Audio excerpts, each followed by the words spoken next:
வணக்கம், அனைவருக்கும் வணக்கம். இது உலகெங்கும் ஓங்கி ஒலித்துக் கொண்டிருக்கின்ற கணேசன் குரலுக்காக நான் உங்கள் கணேஷ் கதைக்கிறேன். இந்த காணொலியை நீங்கள் முதல் தடவையாக பார்க்குறதாக இருந்தால் சப்ஸ்கிரைப் பண்ணுங்கள், ஷேர் பண்ணுங்கள், கமெண்ட்ஸ் பண்ணுங்கள், லைக் பண்ணுங்கள் என்று கேட்டுக்கொண்டு நாங்கள் இப்போ காணொலிக்குள்ளே நுழையலாம்னு நினைக்கிறேன்.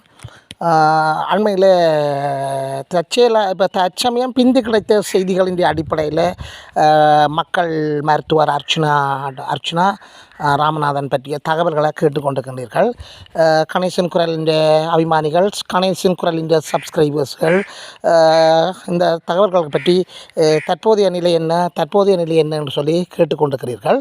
தற்போதைய நிலை எமக்கு கிடைத்திருக்கிறது, சில தகவல்கள் கிடைத்திருக்கிறது. அந்த தகவல்களுடைய அடிப்படையில் உண்மையில் நாங்கள் இந்த காணொலியை பதிவிடுகிறோம். அர்ச்சுனா மருத்துவர் உங்கள் எல்லோருக்கும் தெரியும், மக்களுக்காக போராடினவர், மக்களின் குரலாக செயற்பட்டவர். அவர் நிறைய துன்பங்களை அனுபவித்தார். தனி மனிதனாக நின்று போராடுகின்றார். இவருடைய துணைகளும் இன்றியே தனி மனிதனாக நின்று போராடுகிறார். உலகத்திலேயே தனி மனிதனாக நின்று இத்தகைய ஒரு சக்திகளுக்கு எதிராக, மிக மோசமான சக்திகளுக்கு எதிராக போராடுகின்ற ஒரு மனிதனாக அவர் பார்க்கப்படுகின்றார். அந்த வகையில் அர்ச்சுனா ஒரு குறுகிய காலத்துக்குள்ளே மக்களின் ஒரு மனங்களில் நின்ற ஒரு நீங்காத ஒருவராக ஒரு சிறப்பு மனிதனாக மாறப்பட்டிருக்கின்றார். நான் அவருக்கு ஒரு பதவியை கொடுக்க முன்வரவில்லை. ஆனால் மக்களின் மனதில் இடம் பிடித்த குறுகிய காலத்தில் லட்சக்கணக்கான கோடிக்கணக்கான மக்களின் மனதில் இடம் பிடித்த ஒரே ஒரு உலகத்தின் மனிதன் என்று சொன்னால் அது மக்கள் மருத்துவர் அர்ச்சுனா என்று சொன்னால் அதை இன்னும் ஒரு தடவை சொல்லலாம் என்று தான் நான் கூற வருகின்றேன். சரி, அது ஒரு பக்கம் இருக்கட்டும். இப்போ அர்ச்சுனாவுக்கு தற்சமயம் என்ன நடந்தது என்று சொல்லி நீங்கள் கேட்டுக்கொண்டிருக்கிறீர்கள். அது காணொலி கூடாக நிறைய பேர் தொடர்புகளை ஏற்படுத்தி கொண்டிருக்கிறீர்கள். அர்ச்சுனாவுக்கு இப்போ என்ன, அவர் என்ன கட்டத்தில் இருக்கிறார், அவருக்கு சிறையில் அவற்றை நிலைப்பாடு என்ன, அவர்களுக்கு பாதுகாப்பு என்ன,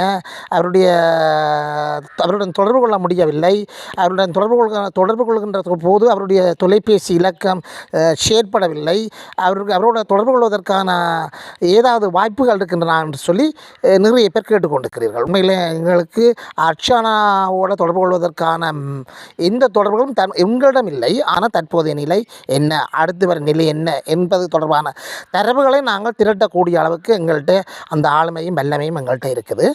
அப்போ அதை வெளிப்படுத்துகின்ற வல்லமையும் எங்கள்கிட்ட இருக்குது. அந்த அடிப்படையில் அர்ச்சனா தற்சமயம் சிறையில் தான் இருக்கின்றார். தற்சமயம் சிறையில் இருந்தாலும் இன்று திங்கட்கிழமை அர்ச்சனாக்கான அதாவது அவருடைய சட்டத்தரணிகள் அர்ச்சனாக்காக விரைந்து கொண்டிருக்கின்றார்கள். அர்ச்சனாக்கு உதவி செய்வதற்கான நடவடிக்கைகளில் ஈடுபட்டு கொண்டிருக்கின்றார்கள். பல்வேறு நடவடிக்கைகளில் ஈடுபட்டு கொண்டிருக்கிறார்கள். பல்வேறு ஆவணங்களை தயாரித்து கொண்டிருக்கின்றார்கள். அர்ச்சனாக்கான சட்டத்தரணிகள் இன்று நீதிமன்றில் அர்ச்சனாவை ஆஜர்படுத்துவதற்காகவும் அவருக்கு நகர்த்தல் பத்திரம் ஒன்று சமர்ப்பித்து அர்ச்சனாவை வெளியிலே கொண்டு வரதுக்கான முயற்சிகள் தற்சமயம் நடைபெற்று கொண்டிருப்பதாக அங்கிருந்து செய்திகள் தெரிவிக்கின்றன. உங்கள் எல்லோருக்கும் தெரியும், கடந்த 2ஆம் தேதி தன்னுடைய நோய்கள், வருத்தங்கள், துன்பங்கள் எல்லாத்தையும் பொருட்படுத்தாமல் பிரதனியாவில் இருந்து மன்னார் மருத்துவமனையில் நடைபெறுகின்ற பல்வேறு குற்றச்சாட்டுகள் சம்பந்தமான தகவல் அறியும் உரிமையின் அடிப்படையில் தகவல்கள் சேகரிப்பதற்காக அங்கு சென்ற இடத்துல அங்குள்ள மருத்துவர்கள் அந்த தகவல்களை கொடுக்க மறுத்திருக்கின்றார்கள். தகவல் அறிகின்ற உரிமை சட்டத்தின் கீழ் ஒரு நபர் கேட்கின்ற தகவல்களை அந்த அரச நிறுவனங்கள் இருக்கின்ற எந்த ஒரு அதிகாரியும் வழங்க வேண்டும் என்கின்றது ஒரு சட்டம், தகவல் அறிவு RTI சட்டம், ரைட் டு இன்ஃபர்மேஷன் என்று எல்லோருக்கும், இலங்கையில் இருக்கின்ற எல்லோருக்கும் தெரியும். அதை அவர் சேரிக்க சென்ற இடத்தில் அந்த தகவல்கள் வழங்க மறக்கப்பட்டிருக்கின்றது. அதன் பின்னர்